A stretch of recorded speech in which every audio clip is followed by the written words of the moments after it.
তো বন্ধুরা ভিডিওটাকে স্কিপ না করে একটু লাস্ট অবধি দেখে নাও, অনেক কিছু তোমাদের সাথে আজ শেয়ার করব। তো চলো ভিডিওটা শুরু থেকে শুরু করা যাক। তো গাইস এখন আছি আমি এই যে ডান্স ক্লাসে। তোমরা যদি কেউ ডান্স শিখতে চাও তাহলে অবশ্যই স্যারের সাথে কন্ট্যাক্ট করো। স্যার কিছু বলুন, আপনার সাথে কিভাবে কি কন্ট্যাক্ট করতে হবে? দেখে নিন, ভিডিও একটা ছাড়া হয়েছে মাধবীর ব্লগে প্লাস বা মাধবী পরামানিক, ঠিক আছে?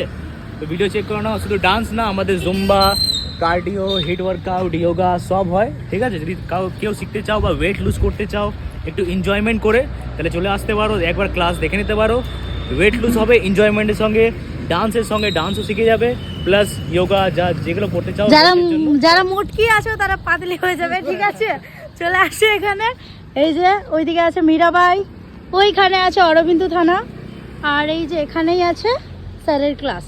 তোমরা আসতে পারো, ঠিক আছে? ডান্স করার পর এখন চলে যাচ্ছি আমরা একটু পেট পুজো করতে। ব্যানাচিটির মধ্যেই এখানে এত ভালো খাবার পাওয়া যায় আমার তো জানা ছিল না, কিন্তু হ্যাঁ প্রাইসটা ছিল অনেক হাই, যেটা আমার একদমই ভালো লাগলো না। এই টাকাটা দিয়ে যদি আমরা ঘরেই কিছু বানিয়ে খেতাম তাহলে 3 জনের জায়গায় 10 জন এই খাবারটা খাওয়া যেত, ঘরেই যদি বানাতাম। কিন্তু এখানে 3 জনের খাবারের দাম কত টাকা নিল জানো? 700 টাকা। ও মাই গড, এত টাকা! আমার মাকে যদি 200 টাকা দিই, সেই জায়গায় আমার মা 200 টাকা দিয়ে জানো 6টা মানুষের খাবার বানিয়ে দেয়। তাও খেয়ে আমরা শেষ করতে পারি না, কিন্তু এখানে আমরা 3 জন খাবার খেলাম আর ক টাকা খাবারটার দাম নিল জানো? 650 টাকা দাম নিয়ে নিল। বাবা রে, এত টাকা দাম দিয়ে আমি কোনো দিনও খাইনি, ঠিক আছে? কোনোদিনও বলা ভুল হবে, আমি আগে খেয়েছি 2বার, কিন্তু তারপরে যত বড় হচ্ছি তত ভাবছি দূর, আমরা তো গরিব মানুষ, এত টাকা বাইরে বেফালতু খরচা না করে 600 টাকা আমরা 3 দিন খেতে পারবো 6টা মানুষ মিলে। তো ওই জন্য আর কি, আর বাইরে সেরকম খাবার খাওয়া হয় না। আজকে এই স্যারদের সাথে এসেছিলাম, তাই স্যার খাওয়ালেন এই খাবারটা। সত্যি খাবারটা মোটামুটি ভালোই ছিল, খুব একটা খারাপ ছিল না। তারপরে এখানে একটা গার্লফ্রেন্ড বয়ফ্রেন্ড বসেছিল, আর ওদেরকে দেখে আমার খুব কষ্ট হচ্ছিল, কারণ আমার একটা বয়ফ্রেন্ড যদি হতো তাহলে ভালো হতো।